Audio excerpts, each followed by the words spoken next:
Let's attempt to recreate a pin-compatible and physically compatible dev board to the BlackPill, um, currently being sold by WeAct Studio, using the STM32 F072 template that we used in the previous video. Now, the F072 is a less powerful chip than the F401 or F411, but it has a similar kind of pin out and it's a similar architecture. So a pin compatible board would be nice if it could be physically compatible, pin compatible with this dev board, because this dev board is also used in some keyboard projects. So let's open up KiCad and let's make a new project from template and go ahead and navigate to our template.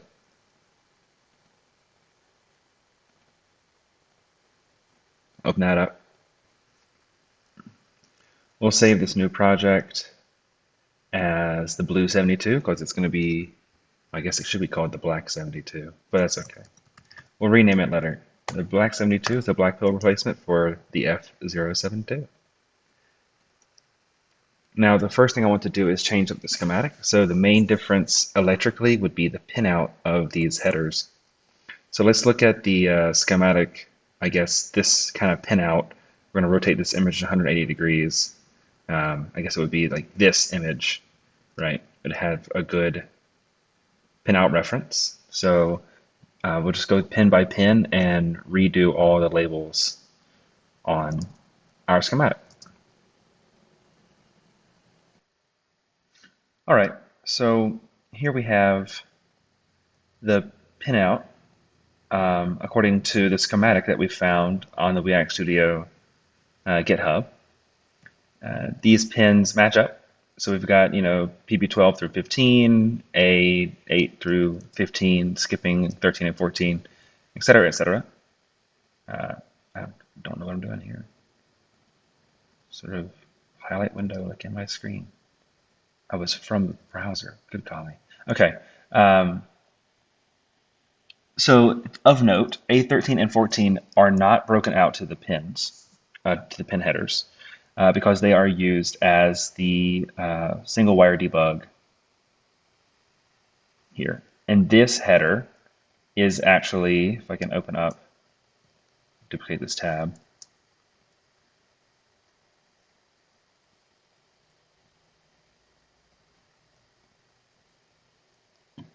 It's here, this SCK SDIO, that's your debug header. So that's pins A13 and A14, or in fact, our USB data lines A11 and A12 are broken out to the pin headers. On here on the right side was the old version, right? We can delete those.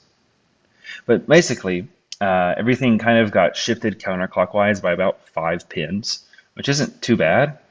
Just to keep that in mind. So like B3 here is on pin 9, or here it's on pin 11. So that's a 2-pin shift. And then B15 through 12 it used to be over here, but that just kind of got shifted counterclockwise over to the left side. So we can work with that on our new design, work the information.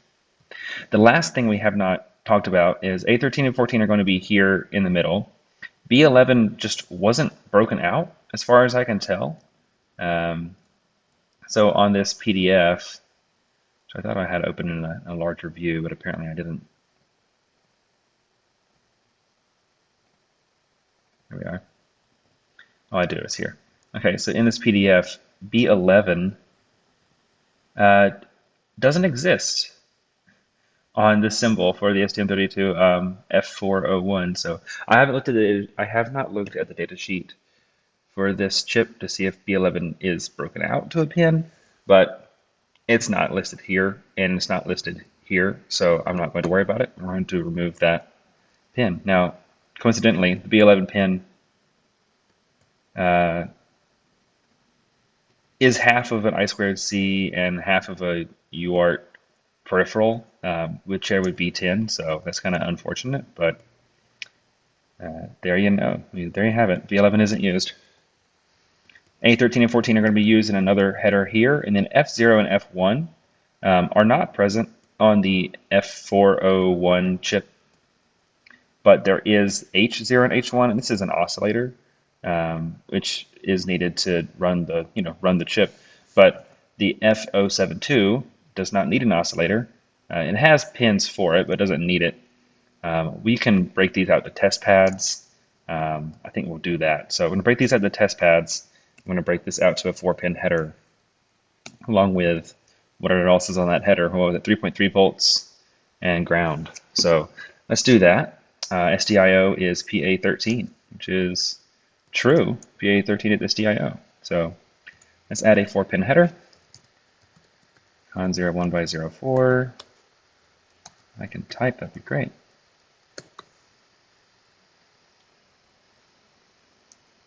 Really hate how this selects. Okay. We'll just put that down here. Pin 1 is 3.3 volts.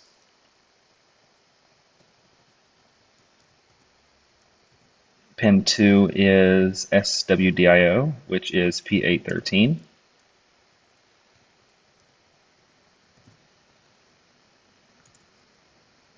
PA14 and ground. Grab a ground. That's not ground. This is ground. Okay. Wonderful. And then F0 and F1 will add to test points. So let's grab a test point and just break those out. I suppose we could also break out B11 to a test point as well and put that near B10 just in case someone wants to solder something to it. And then B11, all right?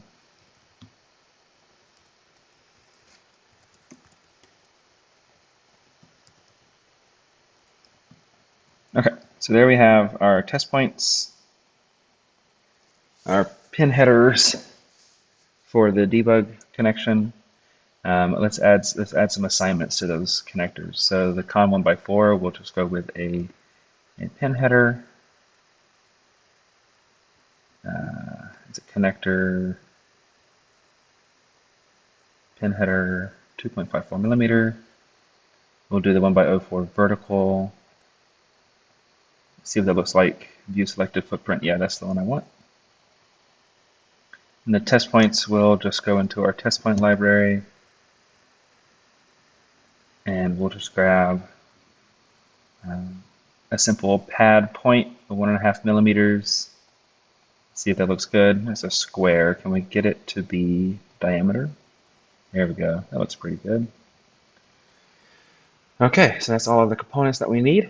So let's go, and all the pinouts that we need. So let's get to routing.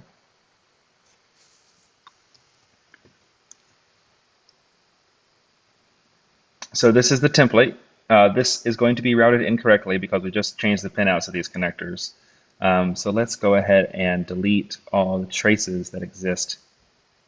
We'll redo all that work. That's not a problem. Now let's look at the physical layout of the board. Well, first let's update our PCB and get those new test points and connectors in. So here they are. There's our 4-pin debug header and our 3 test points for the signals that we may want to use. Those test points, compared to the rest of the components on the board, are kind of large. So in fact, let's go back and shrink those down to a 1 millimeter pad. All right, so when we update the PCB, all right, that looks more reasonable, I think, for something that you may not ever use.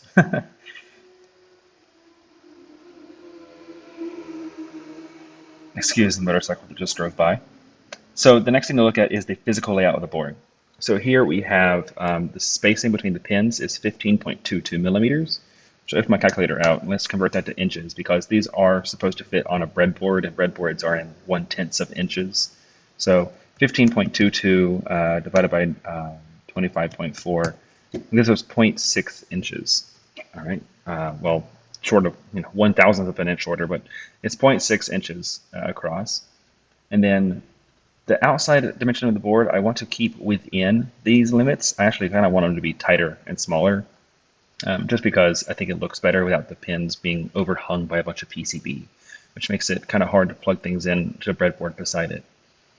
So we want to keep within 20 millimeters and 52 millimeters total dimensions. We also want the USB port and the debug header to be pretty similarly placed.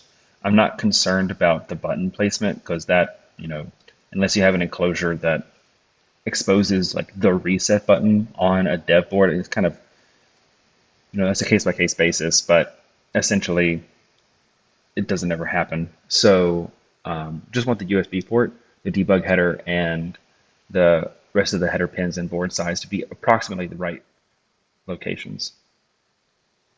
So currently, our pin headers are 17.78 millimeters away, or they need to be 15.22 millimeters away. So I think what we need to do is take these in each by 1/20th of an inch, which is 0.127 millimeters, or 1.27 millimeters, sorry. Just take that in by a 20th of an inch, and this one in by 20th of an inch. And I believe now, if we measure hole to hole, we're at 15.24 millimeters, which is, I think, exactly 0.6. So 15.24 divided by 25.4, yeah, 0.6 inches. So now that's the horizontal spacing done. So let's look at the USB port. It looks to be that this footprint is the same as what they use.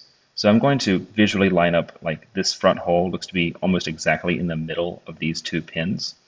So if I can take the USB port and move it by that front hole, I can place it on this grid right between those two pins.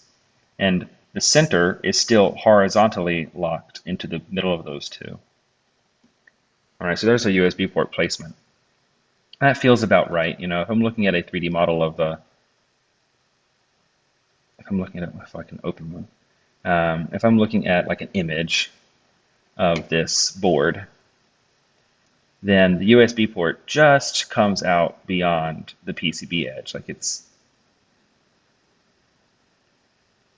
not that far off, especially if I look like on AliExpress. They sell these on AliExpress. Like the USB edge is just a hair bit longer than the PCB edge, and well, here we see just that little bit, just a little bit longer, right? So that feels pretty good to me. And then finally, this debug header, we see that the ground is towards what would be our right side, and the 3.3 volts is towards our left side. So let's look at that here. The ground is up towards the right side, and the 3.3 volts is towards the left side. So we take our header, it's facing this direction, 3.3 volts on the left, ground on the right. And then space, where is it placed? It looks like it's placed in the center of the board, centered, and it's also spaced right between C13 and C14. So here's C13 and C14, so I want this header to be right between those. So horizontally, it's like right between, and it's also right in the middle here. And that made no sense, but here we are. So there's our debug header, and that's the placement of that. And then if we update from schematic, I think we already did this, our pinout should be updated where we have 5 volt ground and 3.3 volt here, and then 3.3 volt ground and 5 volt here, which matches up. Now I put V-bus, which is before the fuse. So the system is actually powered from the V-bus, which is connected to the USB port, then to the fuse. And the 5 volt from the fuse then goes to the 3.3 volt regulator, which then goes up to the pins. All right, so that actually may be easier to explain on the schematic, where V-bus is here, then it goes through the fuse, gets filtered, and then goes through the 3.3 volt regulator. That's how I intend this to be. I think the intention for the V-bus pin to be exposed is to power the board from V-bus, which means we still want that fuse to be in line. Because V-bus will always be 5 volts, that's fine. Or I guess we're using a regulator, we could power it with like a 6 volt battery, but it's better to stick with 3 volt, or better to stick with 5 volts on V-bus. And then the 3.3 volt outputs, let's look at the schematic that they use. So Here they have our 3.3 volt output just going through the same SOT23 3 LDO. So that's totally fine. And that 3.3 volts out of that LDO is going straight to all the pins, right? So that's lined up how we expect. Wow, could Microsoft Edge be a worse PDF viewer? This is absolutely terrible. Thank you. Okay. So the one last pin that we haven't addressed is pin 20, or pin 20 on the right header, the bottom right header. Right now it has nothing on it in my schematic because in the BlackPill it is a VB. And if I trace, see where VB is in the schematic, it's here. VB is a power input. Supposedly, it's dioded with, only one of these inputs can go to V battery. So this is a battery power input. And then V battery goes to this, it goes to the IC. It goes to the STM32 microcontroller on the VBAT pin. And the VBAT pin is different from the 3.3 volt pin in that it can take a slightly different range of power inputs. So if we go to our schematic and we look for the VBAT pin here, well, there is one. That's great. So we can delete this, and then we can find that diode array, the BAT54C. Just kind of Google that real quick and see what that is. So what is a BAT54C? BAT54C is a diode. It's two Schottky diodes in a SOT23 package, it looks like, which are just low forward voltage diodes. So that just allows for a very minimal voltage drop over these. And it looks like VBAT, this PDF is just not happy with Microsoft Edge. Looks like VBAT doesn't have its own capacitors.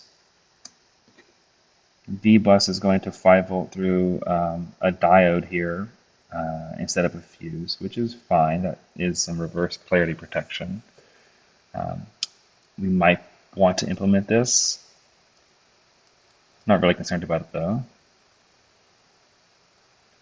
Just looking over the schematic, see if there's anything else that we need to change besides this VBAT. Okay, so it does have 100 nanofarad capacitor, and then that capacitor doesn't, I can't really tell where it would be, but I would assume it's pretty close to something like here. It's supposed to be the power resistor for C13, or the LED indicator for C13. There's your linear regulator, and I assume this would be our VBAT component. So our VBAT capacitor is probably somewhere in this area. So yeah, let's grab one of these BAT54Cs, these double diode packages, and add it to the schematic here. So let's add one a power net for VBAT. V plus, let's see, power connector. Here we go. What do we have? We have V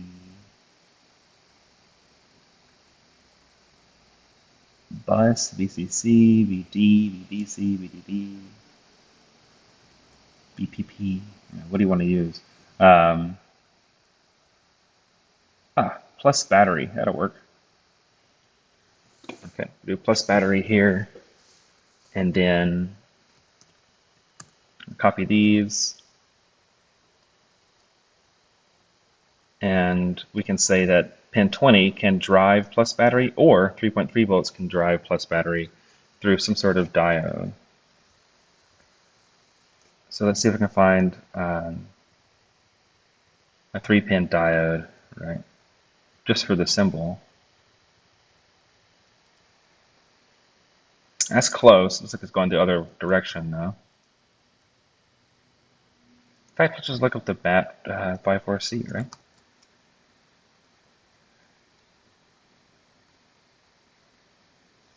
Oh yeah, here we are. BAT54C. It's just in here. That's great. So we'll look at either pin 20 or 3.3 volts can power VBAT through a BAT54C. And then we'll also add 100 microfarad capacitor, 100 nanofarad to VBAT. And it looks to be, we can just move this over there.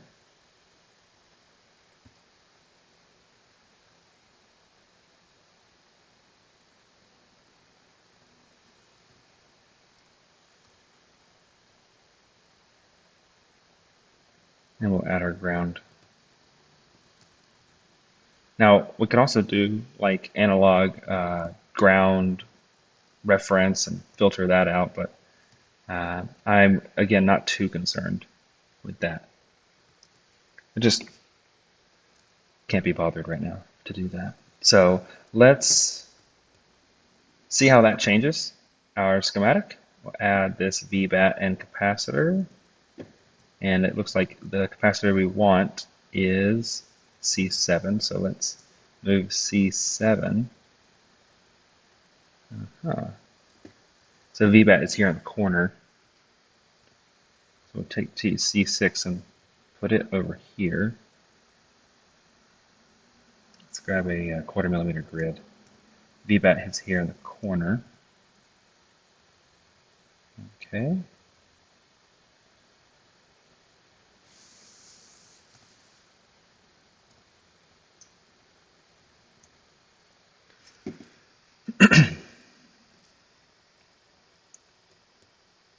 And then this will have to go somewhere near this pin. And then our switches, of course, are huge and are slightly in the way. We can kind of drag these up and move some components around. So let's try to get these components moved around so everything fits. So right now, I mean, physically there aren't any components that overlap with like the place you would solder headers to, which is nice. But there's not enough room to run these traces all around the sides.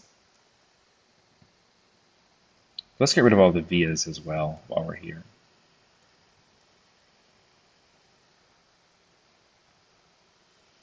And let's hide that front tilt screen just so we have a cleaner interface to work with. And then we can kind of see why these BlackPill boards have all of their controllers at 45 degrees.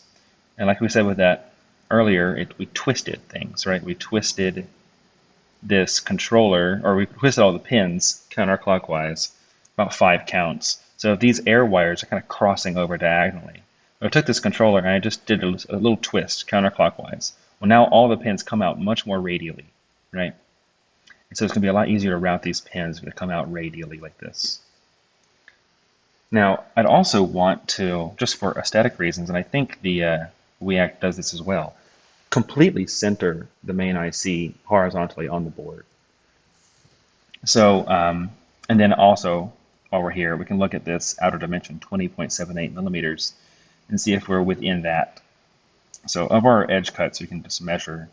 We're at 20.32. So we are already within the width limit of the board. We just had to change the pin header spacing. Personally, I'd like this to be slimmer, and we might be able to do that later, but let's use the space we have now without adjusting anything to see if we need to use any outside spaces to run traces up and down the side of the board. If we don't need to use any space on the outside of the pins, we can really trim it down, which would be nice. So when we rotated this, let's go ahead and rotate the capacitors alongside with it because they are relative to the pins. Okay, now we do have some issues with these capacitors running into the pins here, and we can look, just for inspiration, they kind of curve these capacitors out. So we can do the same thing. Just take our 3.3 volt cap, move it somewhere where they won't be in the way. These same silkscreen lines are corresponding to our lines here. I believe they also used, maybe not, but looks like they also used 0402 components for everything, which is nice to work with. To get things vertically centered, I can move this whole chip up, which will give us enough room to bring the switches up above the debug header. So let's grab the chip and its capacitors, and on our 1/20th of an inch grid, we can move these until they are vertically centered with the rest of the board.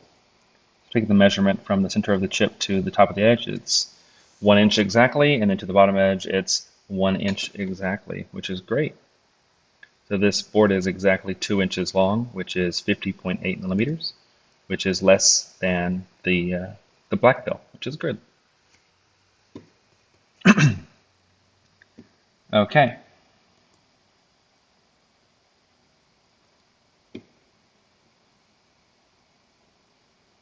So I don't like the placement of that capacitor. Looks like they put it up on this side, which we can do here. Because A13 and A14 are broken out to the debug headers, we're going to end up using some vias underneath the board here like this to bring traces down, which is fine. It's just what we have to do.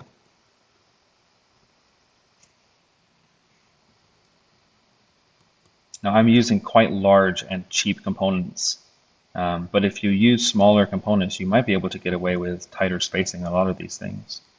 I'm just moving a bunch of these components up to where they can be routed, but also placed really tight together, because I think space is going to be an issue when we put everything, when we place everything and then route it. So this is our filter to capacitor for 5 volts. That goes to our linear regulator with an output capacitor, our bulk cap.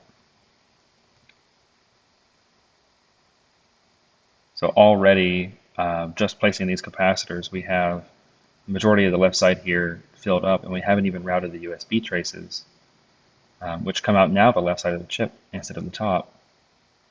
So we might have to do these power management, like voltage regulation and ESD, do it more on the right side where there's some more space where these air wires aren't going. So let's do that. We'll take VBus over here. We'll flip the ESD chip around, and in doing so, we can flip which pin goes where.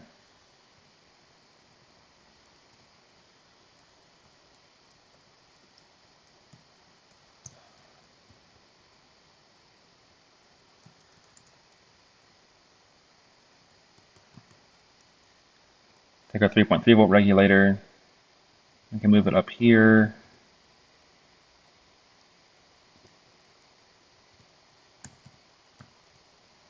Actually, let's move the fuse back to where it was, kind of in the middle, so the USB traces go through it. Stabilizing capacitor. 3.3 volt regulator.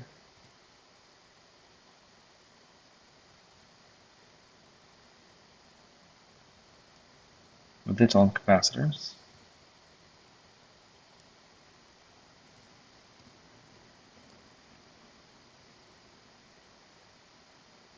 Nice. Bulk power cap, which should go closer to here. Okay. These can be brought even tighter. These capacitors for the reset button, and the reset buttons themselves need to move. Let's get these reset buttons moved in like this. We might be able to move the resistors for the reset buttons to within the pads themselves, which is usually not advised, but if you look in 3D model, now the resistors are like sitting inside the switch, a little bit too close, to be honest. There we go. So there's actually physical space for that. Just it looks like it's overlapping. The last thing is this VBAT regulator. or I guess the selector between VBAT power and pin power, 3.3 volt.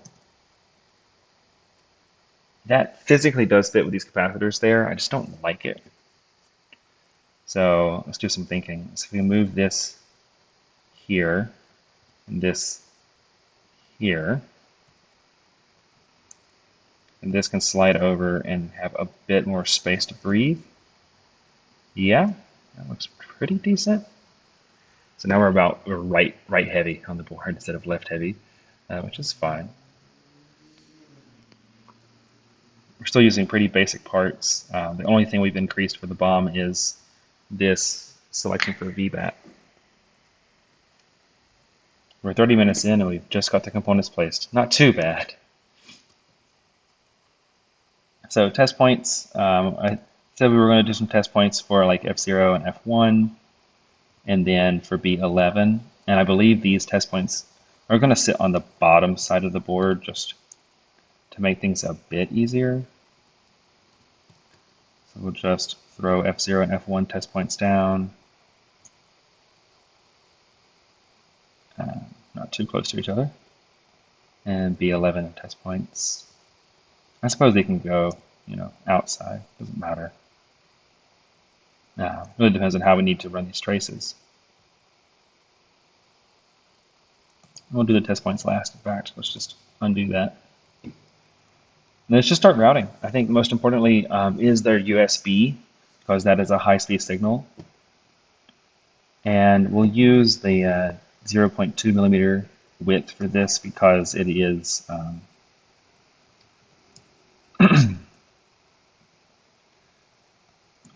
well, there's no real good reason.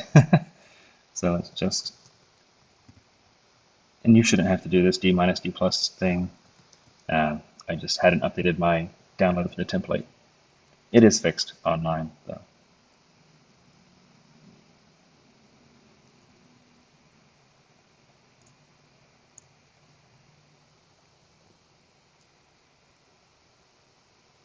Grab D plus, D minus.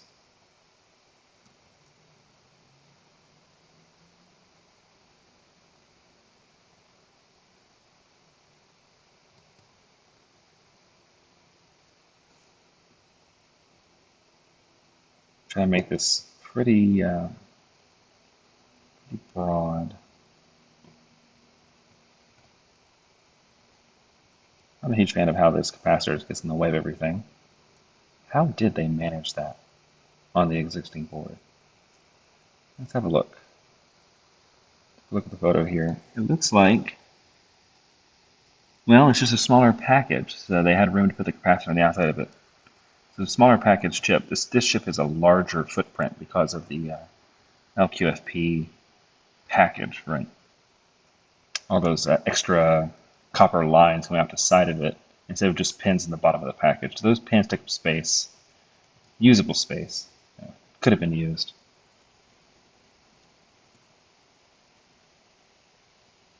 Looks like we're going to have to do something like this, where D plus comes pretty straight out, and we'll just have to use some vias on the other traces. And then D minus as well, just comes straight up and out.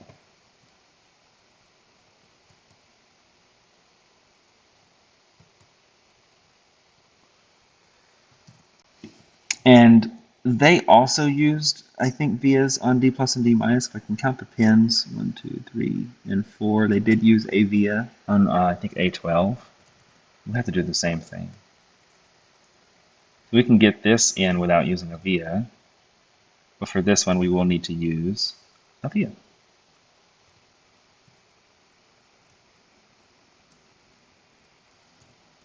Now, with this different pinout, there's going to be a lot of shuffling around of traces and vias to get things to fit correctly. Thankfully, we don't have a crystal. And without a crystal, we don't need to worry about running the crystal traces or having a very careful selection of ground paths around the crystal. Everything is internal to the chip. For analog inputs and outputs, it would be nice to have ground paths that were solid and kind of filtered. And, well, with the budget I want this chip to be in for my own time's sake and for literal price, the old ones are being sold for $1 on AliExpress. I don't think the chip itself is less than $1. So, we're just trying to get this as budget conscious as possible. Let's do the power routing now. So this is one of our CC pins, and so we'll just use a via to slap that over there. And then some ground. Just net that all together. These are all like decoupling capacitors. Just net all of our ground together.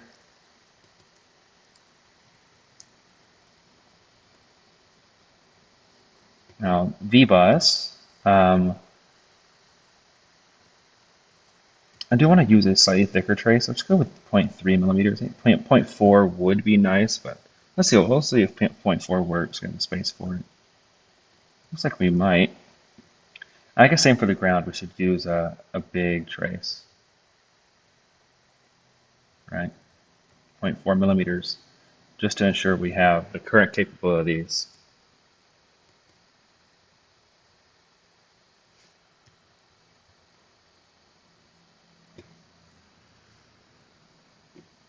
Especially to our power regulation circuits, right? All these power traces I want to do with big fat traces.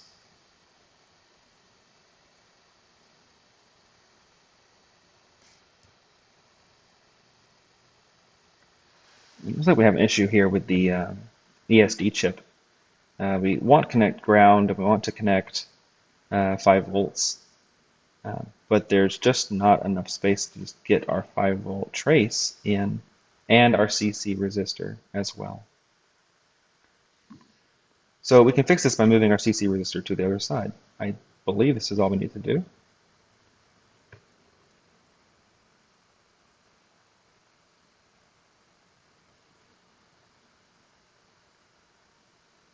But now we have the issue where we can't get VBus connected. So if we cram our CC resistor in like this, and get this trace going.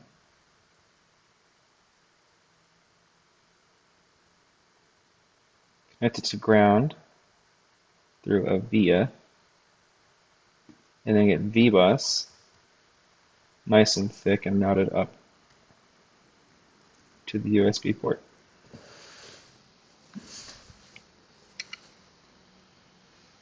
This also gives us room to push all of these components up. What I mean by that is I can push this up into here, giving us a bit more space to route traces out and vias through. So the overlaps here. Don't need ground to go through 5 volts, it would be bad. So the 5-volt traces can be connected again. Now it will reach our ESD chip, and our ground can go there. So all of our grounds now are connected. All of our 5 volts are connected. Our ESD is connected. That looks to be a pretty solid setup. We missed one ground here in the 3.3-volt regulator. Put a via between the regulator and the capacitor, and in fact, I'm actually just going to use a track for this. Just going to grab a track and pull it through. It's going to pull it through here. It doesn't look like it's going to fit quite as tightly as I wanted it to. Could go around the side. Yeah, let's do that. Or I could use a short ground trace. But really I'm trying to keep the blue, the back layer, free for routing these I/O pins up and around, right? So likewise, VBus can be broken out on the top layer. Just come in through the USB port Now the USB port does rub against this, but it's not going to be a complete issue. Likewise with ground, we can disconnect that with a big fat trace. 3.3 volts, we can get that with a big fat trace. You can kind of see where I'm going with this.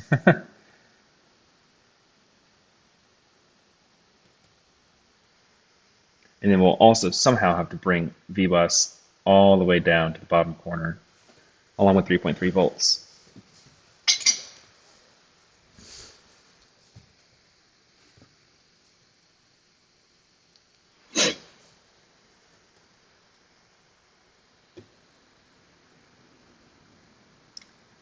Let's get 3.3 volts connected up to the bulk capacitor. Ground connected here. And this would be a good spot for a via to connect ground across.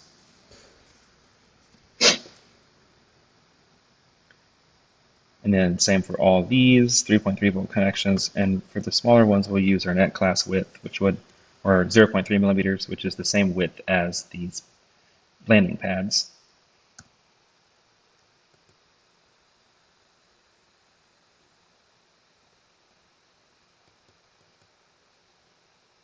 And there's VBAT. And that goes also to our diodes.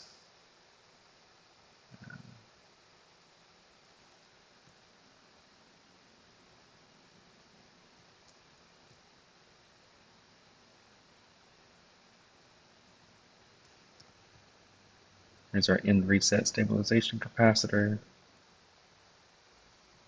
Looks like I can bring this, and let's go where it is.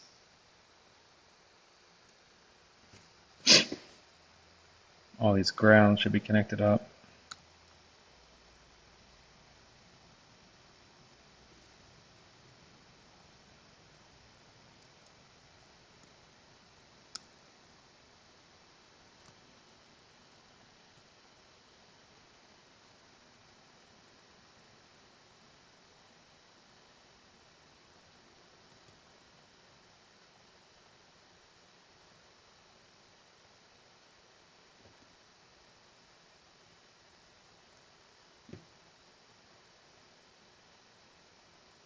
Our reset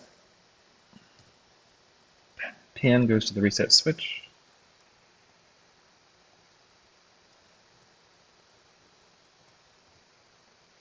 I suppose this solves the issue of 3.3 volt because it's coming down pretty much like through the controller, which is pretty nice. And our ground.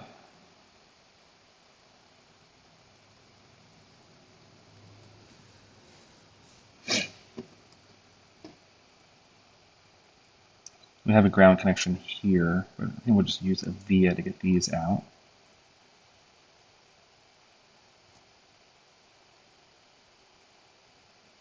And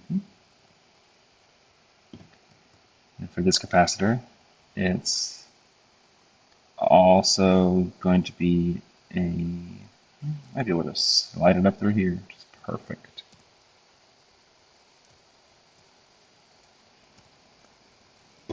So that can connect. And just like that, we have 3.3 volts and grounds right up to the pins, if not exactly everywhere else we need them. So let's try using the center here as a ground star. This looks pretty good. You can also use it as a 3.3 volt star in a sort of similar fashion. Just put a diode or a via down, and then that via can then be routed to the 3.3 volt power.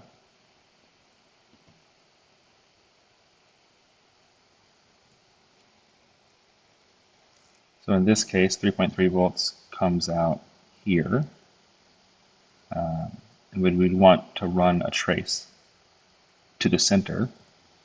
So actually, let's move this ground connection to the other side. 3.3 volts can come this way,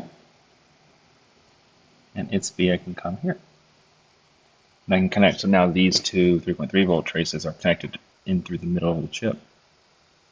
Do the same thing for this one.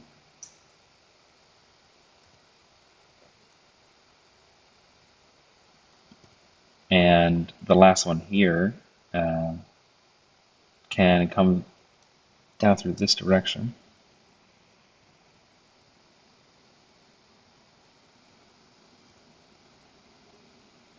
Like that.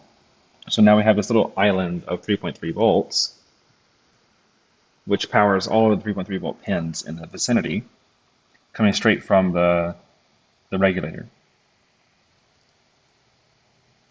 The one thing we're missing now is this ground connection up to the top, and this one as well. So I could solve this by, I think, just flipping this capacitor around the other way. Hold on, let's see if that'll work. If we move this like this, well, yeah, now ground can come straight out, and this 3.3 volt line come like that, which is nice. And then here,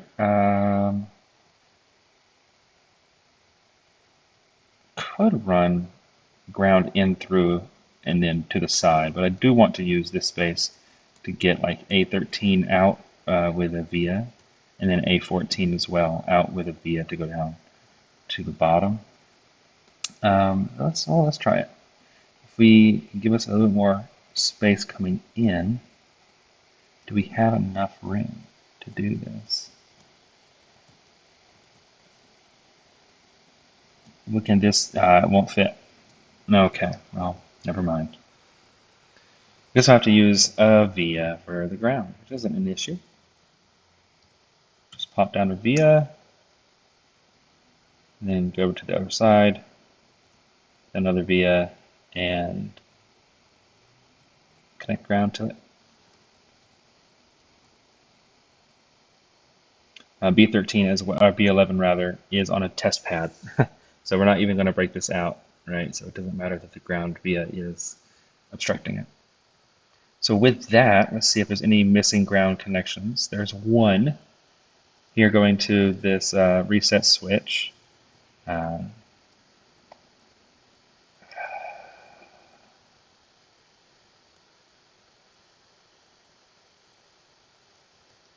guess here as well. Sure.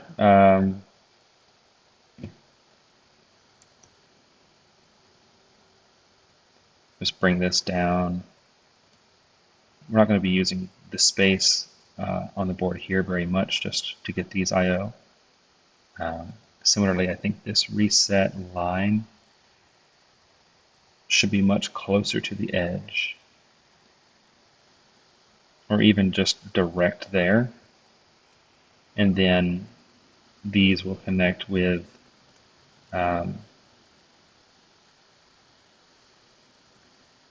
we'll figure it out soon enough. All right, so the last things now are all the I/O pins and, like, you know, the boot pin and all of this stuff. It looks like I could just go right there with the reset switch. I know that B7 is going to connect. I think we're just going to fan out all the I/O, start to connect things. We're using 0.025 millimeter track widths, or 0.25. Let's just do our fan out and see where it takes us. Got 815, the last one here. And I wanted to, again, to compare to the existing board and see, yeah, the way this fanned out, pretty similar, you know, in this area to what we just did, right? I think their traces are like curved and nice and pretty. We're just going for functionality here for the time being. B6 and B7 are the last two I/O, aside from, or B8 and B9 rather, aside from the power, which we've already done most of on this bottom left side. So if we bring these out to vias, we can then use the other side of the board to route them.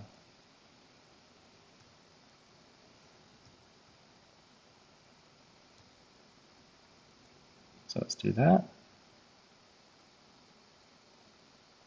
And Okay, so that's the bottom left quadrant complete. Looking pretty good.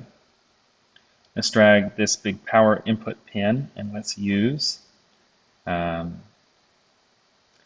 keep it continuous and not use any vias, and also do a nice fat trace. So if we do that, we're going to end up cutting through our reset line, which is fine, because we were going to use a via on the reset line anyway, just like that.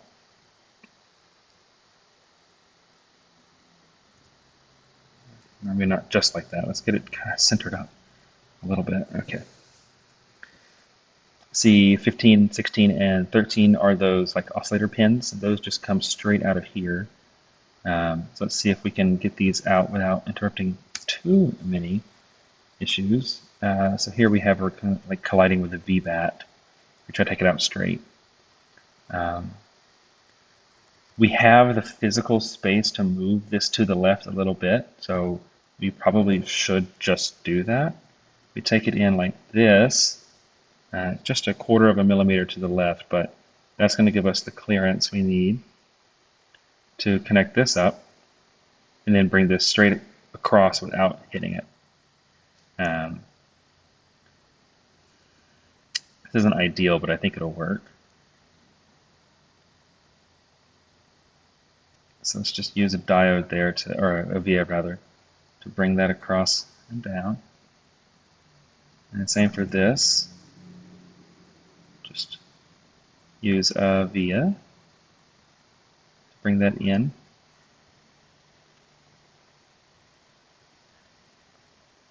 Now, we do still need to connect the reset correctly.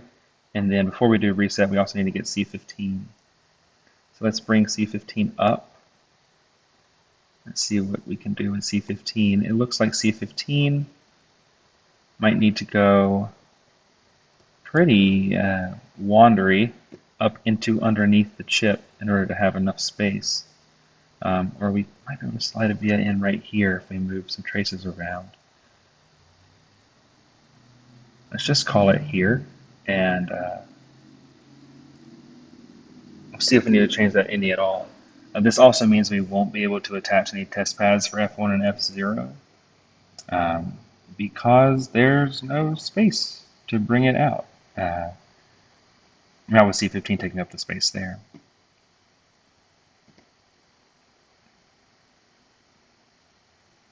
Okay, so we're deleting the F1 and F0 test pads at the very least.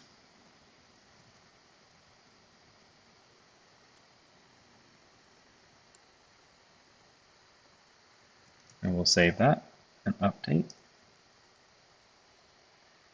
Now, I did say we needed to route A13 and A14. Let's try to get that going.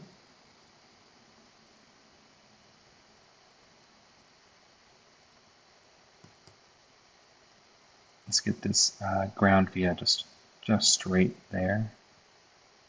We can pull the trace out. If we can pull the components up. Pull the trace out this way.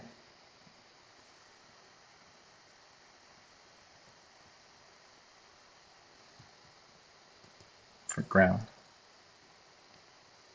And this also means we can get the ground connection on this pad.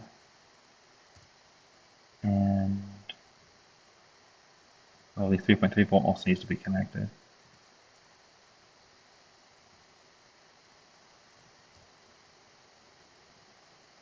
So if we move this up and out of the way, we can get this just straight down. Still now it's connected to this big fat trace up through the middle, which is nice. We will rectify these angles. It looks a little bit nicer. We get this 3.3 volt connected with a fat trace and a via to the other side.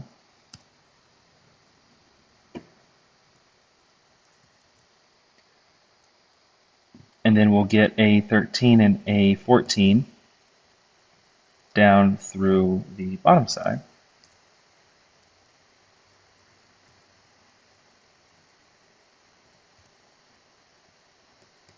just bring these up. They're here. There's A13.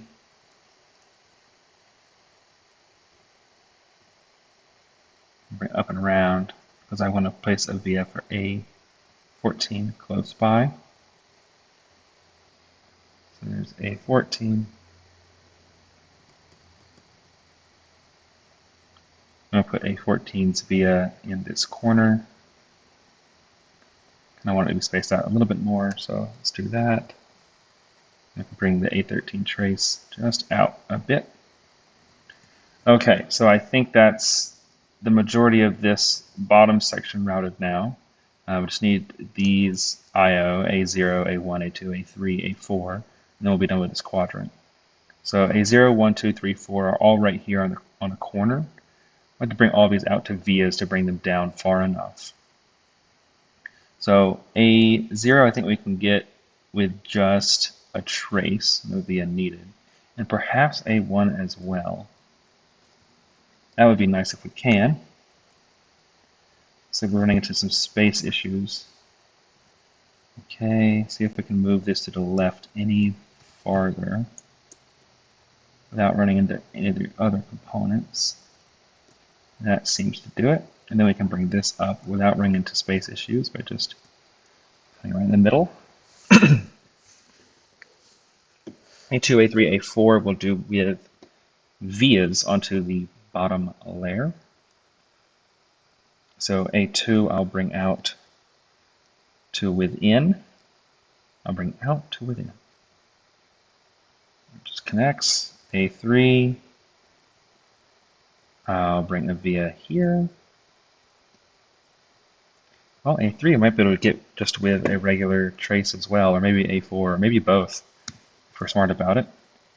There's A4. Yeah. This will work great. And then there's A3. All right. So we can just continue fanning out I/O. Here's A5. There's A6. A7. B0. B1. And now we just have B2 and B10 to get on traces on this side. So let's grab B2 and B10 with a couple of vias. There's B2. There's B10. And we'll just boom and boom. Then here it's just a couple of I/O, and I think we'll have our board mostly done. I want to get this B11 test pad in somewhere. We might have space to put it on the front side if we're careful about it. So let's see if we can put the B11 test pad. Yeah, let's put it somewhere we can actually use it. Looks pretty good here. See if our traces are happy with being routed like that. They are. And so we can just bring that B10 via somewhere we can use it. So B11. Shoot. This ground connection is kind of in the way. We do need that ground because we don't have 3.3 volt anywhere else. But if we're not going to use vias in that location, we can actually just run ground through here and not with a 3.3 volt trace. So if we run ground through the middle, our big fat traces. Well, now we can bring 3.3 volt out with a via up here, which doesn't interfere with anything else. We can also move this trace a little bit farther away from the test pad, which make things look a bit nicer. And that 3.3 volts can come down to the net of 3.3 volts for the rest of the board.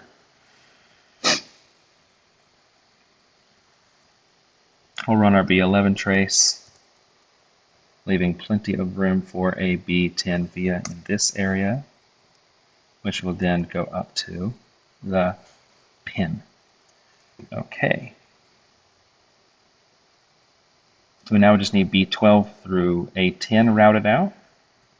I think if we do something with this USB data lines and move them out of the way, we can have even more space to route these traces. Let's see.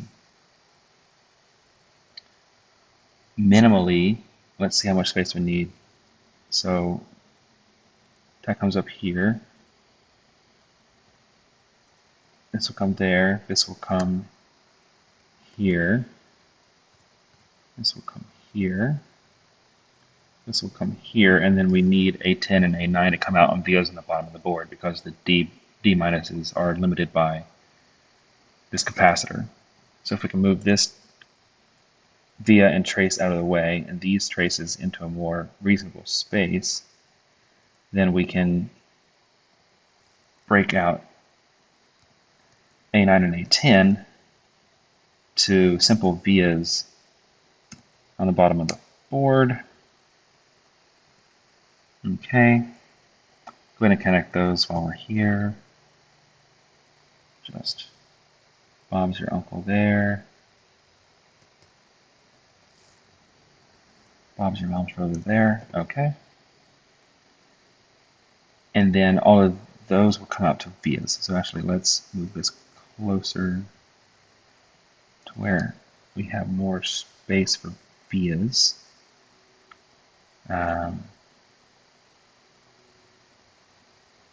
Okay. I'll have to do this after we do.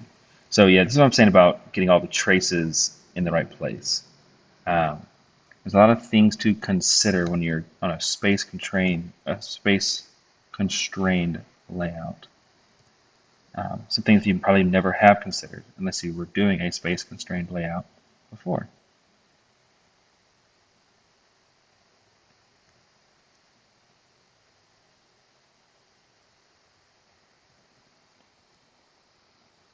Okay, so here is the final. Oop, that really went somewhere. Final run for our data pins.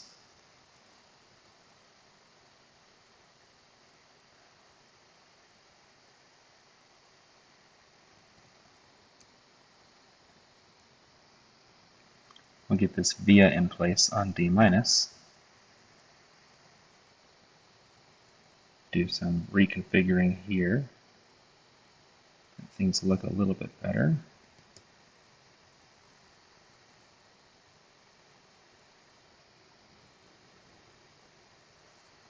Okay. And then we can break all of these out to 5 vias. And we want them to be sort of evenly spaced. They look pretty. So there's 1. There's 2. 3. 4. Oh, we have enough space to do this like really nice line. Let's see. 5. Oh, that's really nice. Look at that line of vias. Looks great. So this also doesn't give us any space to route 9 and 10 because we have a line of vias in the way. Oh dear. Okay. So let's do this. Let's move this over as far as we want it to go, as far as we can have it comfortably. Okay.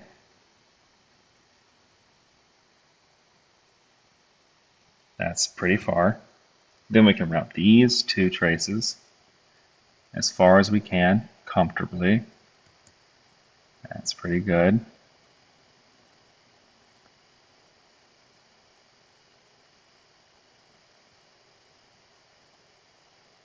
Okay.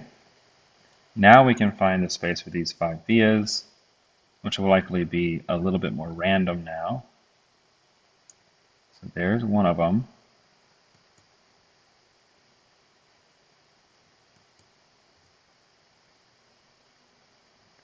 There's the second.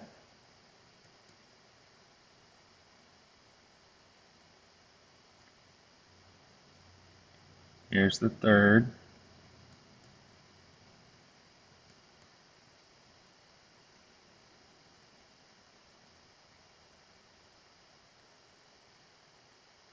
the fourth.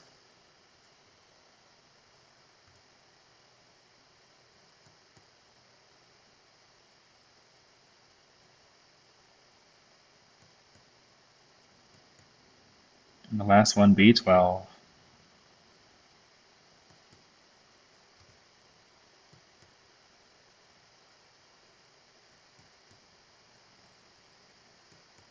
There we go.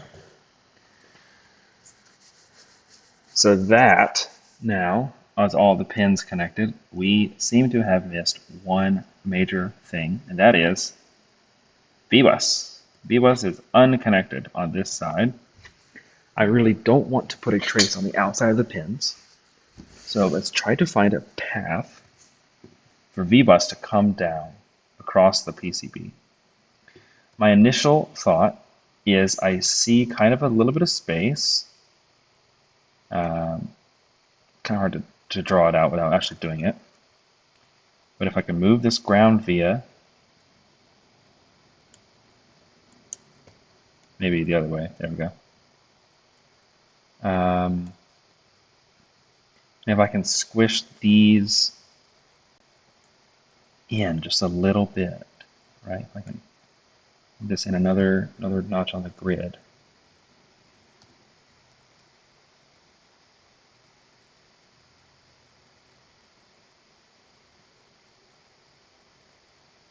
Then there's enough space for me to put a via for VBus right there.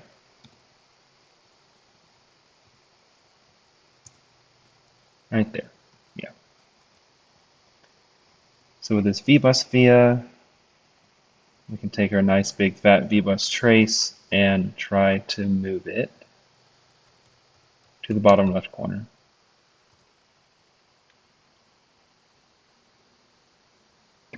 I also want this to be nice and fat as well, don't forget.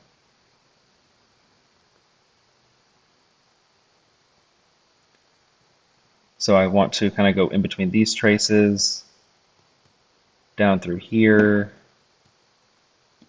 and then down across the switch and down into VBus.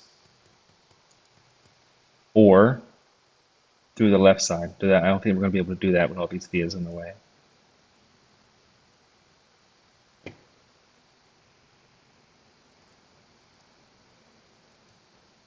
So if I can move this up just a bit, can kind of reconnect these. They look decent. We can move this trace out of the way so that we can get this VBus routed down through it.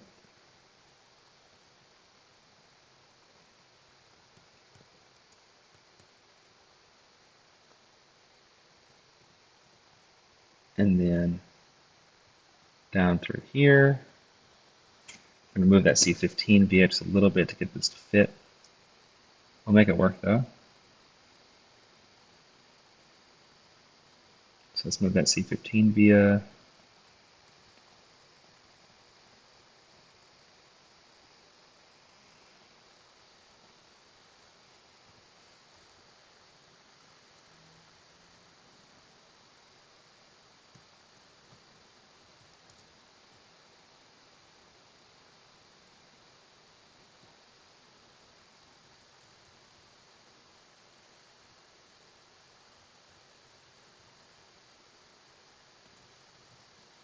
Wonderful.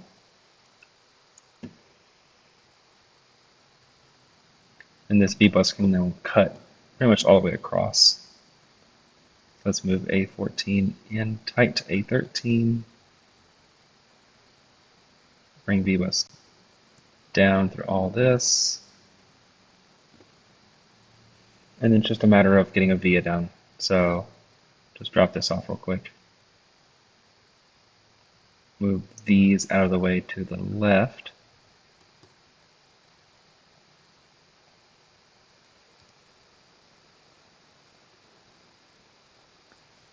And we can drop a via down on VBus underneath the reset switch.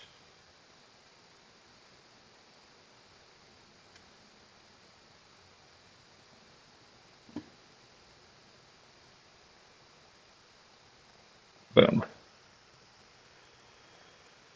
Now we have V-bus cutting through the whole thing. I don't like to have this high voltage underneath the reset switch. That doesn't sound good to me. So, especially with it not connected directly, directly through boot. Let's see how we're on time. We're at 1 hour and 10.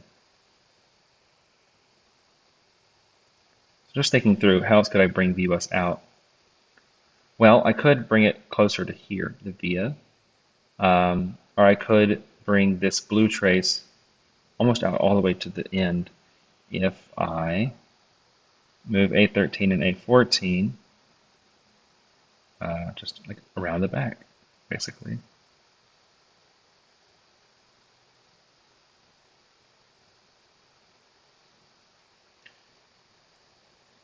Also, I do want to widen these power traces. That feels a bit better.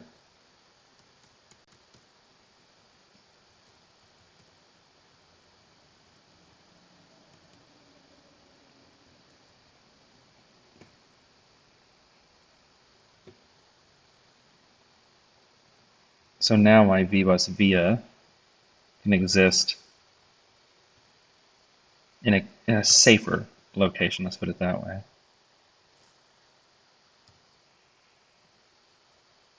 I can actually make this a bit more aesthetically pleasing. I'll do something like that. Okay. So now V-bus has one big long trace on the bottom and a short trace on the top, which is fine with me. And that via now pops up not underneath the switch physically, which is good. Silk screen is a mess, but that's what it is. And our USB ended up being just right. There's pins here. Now we did get rid of, oh yeah, we have that test pad, don't we? That's nice too. And the B11 test pad. We did not have the F1 and F0 test pad, but that's okay. No one's going to use those pins anyway. The one thing we are missing that's like feature parity with the WeAct is this LED and this key. This is a programmable key that's like on one of the pins, and this is an LED that's on C13. In fact, where is that key? Is it in the schematic? It is. That's on PA0. And that's just a key to ground. And then the LED is on C13. And there's a power indicator on 3.3 volts. I'm not too worried. I don't really need to implement those features. Let's see, where is C13? Down here in the corner. So yeah, we could add some LED here, like a power indicator here. So like 2 LEDs. That'd be interesting. A user specified button. I don't think we have the physical landing space for another one of these buttons. These are the cheapest ones on JLC PCB, and they're super easy to hand solder. Not that you'd be hand soldering this board. And look at all the density of the components. You're not hand soldering that at all. But that's, well, that could be a functional board. I'm not quite sure yet. I haven't tested anything. But let's just, while we're here, let's get out of the piece. Oh, dang, this thing wants to like throw things at me. So let's run a DRC. We're going to have lots of silk screen errors, but I just want to see if there's any unconnected items or overlapping things. So V is only on one layer. It is. Is there a reason for that? We had a ground trace and we don't have it anymore? Is that it? It seems to be the reason. We don't really have anywhere for this to go because all the blue is blocked off. So we could delete this via. Let's do that. Track an unconnected end. That is just normal at this point. Same for this via, doesn't go anywhere. Makes sense because we ran that 3.3 volt on the blue line instead, so there's nowhere for this to go, so we can delete this via. That trace, and let's actually do this cleanup tracks and vias Just update the PCB, I'll run the DRC, let's see if it deleted anything. Our errors went up. Ooh. So we're missing a ground connection. That's fine. And another one. So let's see what we can do about that. We have this ground connection. It's missing. And it's no longer missing. It is there. Here, what do we have? The in reset. Ah, that is genuinely not there. So let's fix that. I believe we have a plan. If we can get a via to be in this space, we can. Then we can connect in reset, which needs to be connected to this pin down here. We can connect it through this blue trace to that pin. Just like that, or just like this, either one. And we'll just do a bit of that. Yeah. Okay. That should be complete now. If we run our DRC, yep. So no unconnected items. That's great. Over courtyards overlap. We know that they don't actually overlap in the 3D model. Same for those. Same for the the courtyards for the pin headers, and the chip overlap by these little corners. Interesting, but totally fine. Boot overlaps with the headers and with those capacitors, or resistors rather. Yes, and then tons and errors about silk screens. So those overlapping errors were saying the chip overlaps with the headers. Well, in the 3D view, that's obviously not the case. They also said that the switches overlapped the headers, which again, in a 3D view, is not the case. One moment. I just unplugged my computer.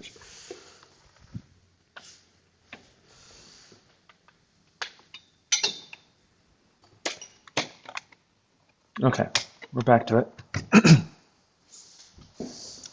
Only thing that I kind of agree with the DRC is these resistors, R3 and R4, seem to be overlapping with the switch. Now, physically, here, they're not, right? There's a gap, but it is really tight, and this switch is going to be handled by human hands. So let's try to get this moved in a way that's not so egregiously overlapping.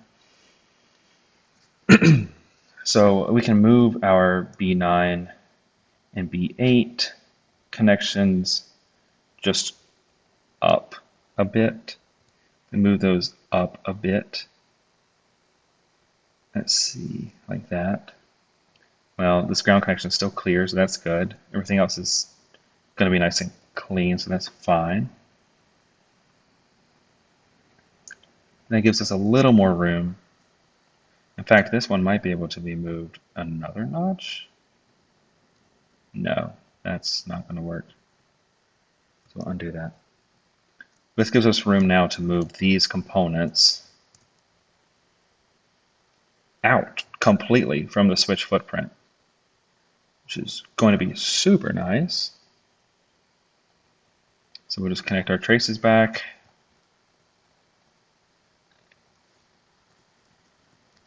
And now those components are not within the switch footprint at all, which is great.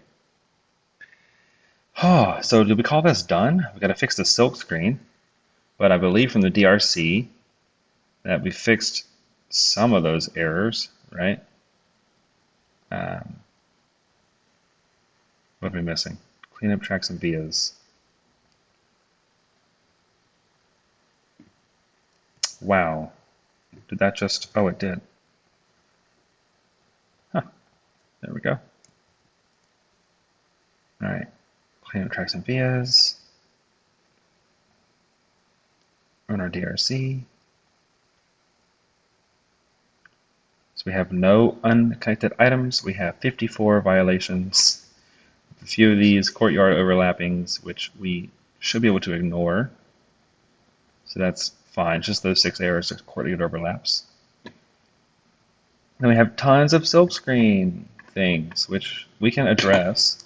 The WeAct Studio, I believe, if I look at the picture here, they don't have any markings for any of the components. And I think we're going to take the same approach, just not have any markings for the passives or really anything, which is totally fine. Your bill of materials and positions files should cover most of that positioning stuff. It's not like we're going to ask anybody to assemble this by hand. So if we go to our PCB, we go to our front silk screen, and we just hit H. Let's clear our markers here. You can see what we're working with. Yikes. Super overlapping stuff. So let's, in a selection filter, go to text. Just start deleting all these text. Like, I don't need to know the names of all of these components. There's only a handful of type of resistors and capacitors. Everything will be marked in the BOM. So that's going to get rid of most of our errors, thankfully. I do want to label the boot and reset switches. I do like the way they did it. The WeAct was just boot and NRST. I think we can do better and just do like boot and RST. I don't know. It doesn't have to be exact. People know what they do. And I also want to label the debug headers here and put labels on the pins, maybe? Yeah, probably so. So let's do our boot and reset. Do the default KiCad font 1mm height. There's our boot switch. And when we put text down, we kind of want to avoid vias, right? So there's our boot. And here's our reset, RST. I'm going to boot B-U-T now with an umlaut. I don't have that key.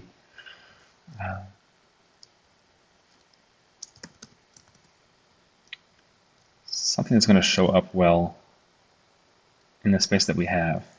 Don't have much space. It's kind of the problem. We'll look here. Like boot just doesn't quite fit. Just do B and R. That could work. Yeah, that looks good. All right, the next thing we're going to label is the power pins here, or the debug pins. So we have 3.3. We have A14 and A13, so that's going to be clock and DIO, which should match here. 3.3 DIO clock ground. Did I get this backwards? 3.3 DIO clock ground. Yeah, so this is actually upside down. There we go. DIO 3.3 IO clock ground. So DIO, SCK, GND. So that's going to be too wide. Of course it is. So let's put that on its side.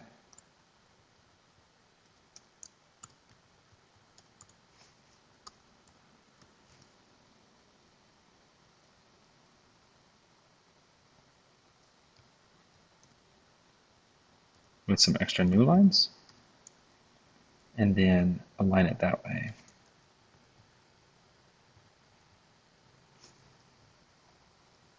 Nice. Okay, so we did this manually. Each piece of text has its own thing. That's totally fine. 3.3 DIO.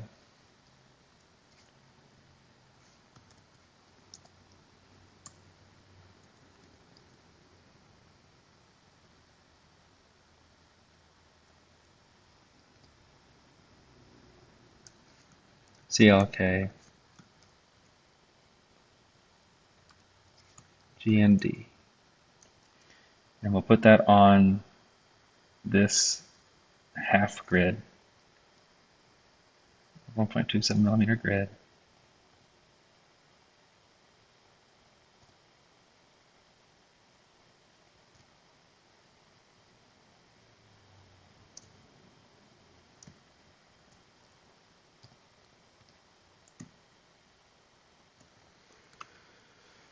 That looks good.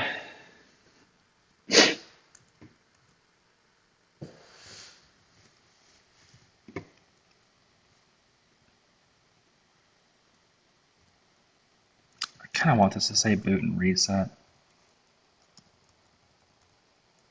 Let's do that. And it's just going to be covered up. It's so ugly though.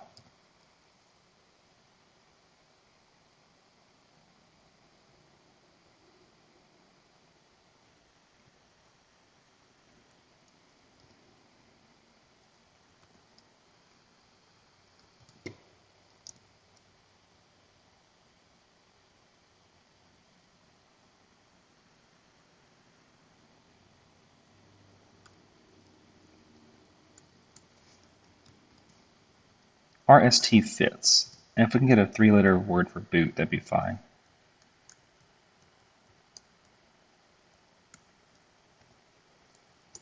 Maybe select for boot select. That would be great.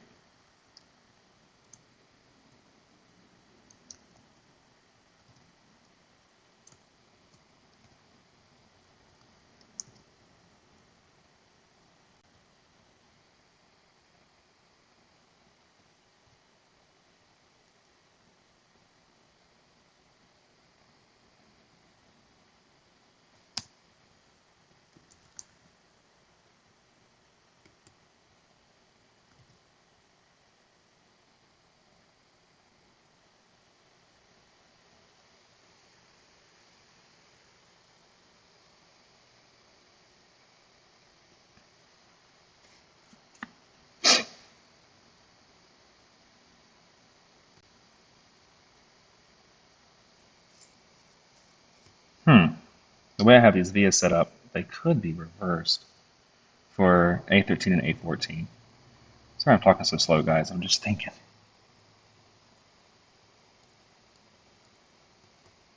And if we reverse them, that gives us even more access to put the via for VBus somewhere better, if you will.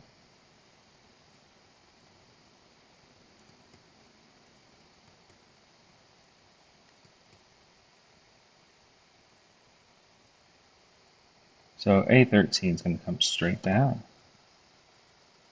instead of around. And then it's going to come around.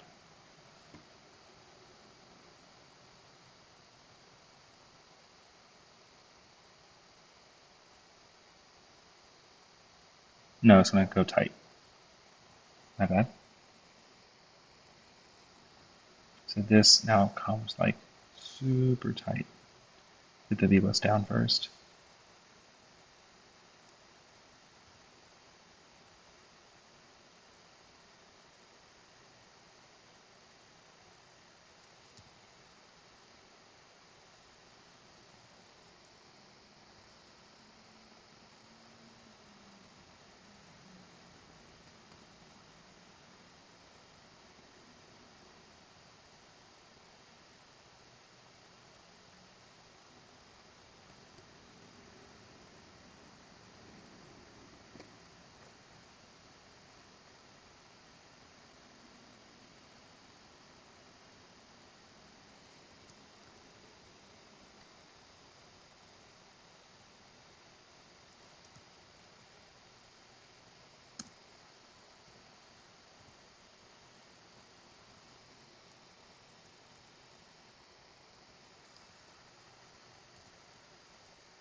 I feel much better with the VBus being out and not near the switch. It's minor, but do what you got to.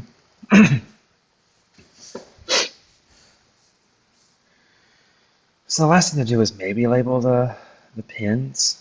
I feel like that'd be better just to be on the bottom, just across the bottom. Keep the top kind of clean. But essentially, aside from just adding labels to the pins, this is complete. See no issue with it. We can swap this out for a model that has like a 3D model, which would be nice. Let's try that. If we can change this footprint out for something that has a 3D model, right? Maybe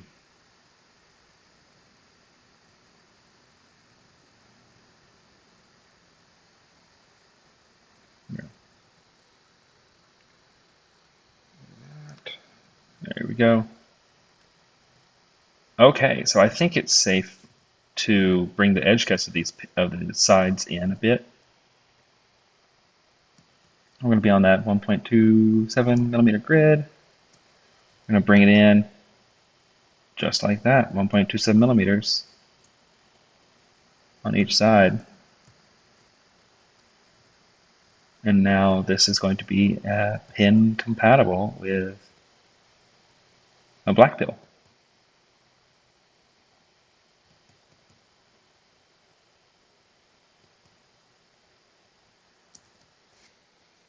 Slimmed it up. Looks nice and tidy. Looks like our USB port placement is near about perfect. I mean, look at that. Just right at the edge. I could bring it out just a bit, so let's do that. Go to our 2.5 millimeter or 0.25 millimeter grid. Grab the traces associated with the USB port.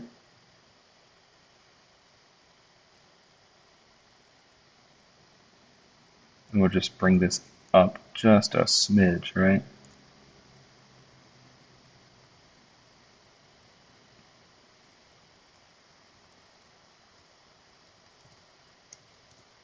One more smidge. There we go. So now it's kind of overlapping just a bit from the board.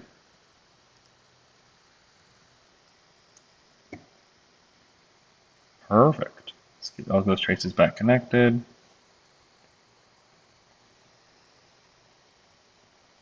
It's a little bit of that, a little bit of this, a little bit of that.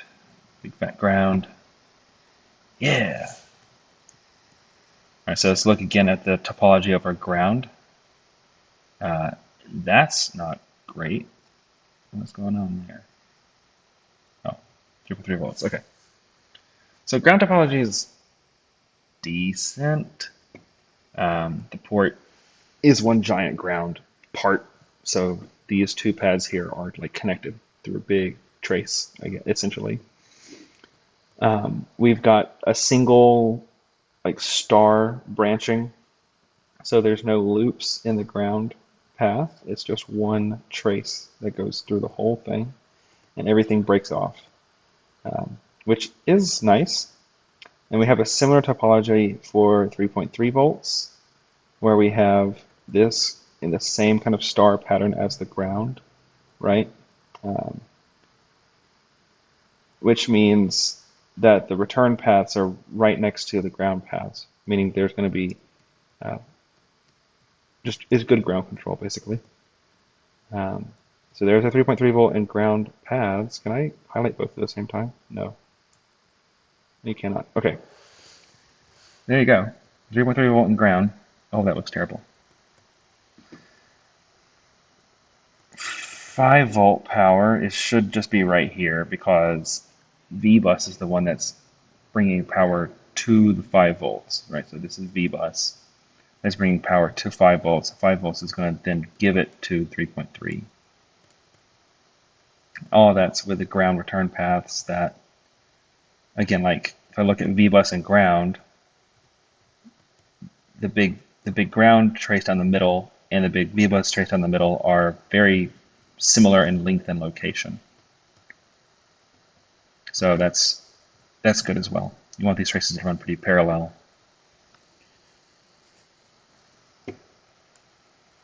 Let's see, hour and a half in. I think we're going to call it. I think this board, aside from not having any silkscreen marking except for select and reset for boot select and reset, I think this board's pretty good. Perhaps one thing I want to do, this is a nice canvas for adding, it's like silkscreen for the pins or like the design in the middle. But there we go, man. That's a good looking board. Anyway, I think this is it. This is, as far as I can tell, it's pin compatible and function compatible with BlackPill. It's physically compatible with BlackPill. So yeah, there we are. STM32 F072 based BlackPill compatible dev board. If you followed along, thank you. It was an hour and a half of me just staring at a computer and rambling. So yeah, okay. See you around.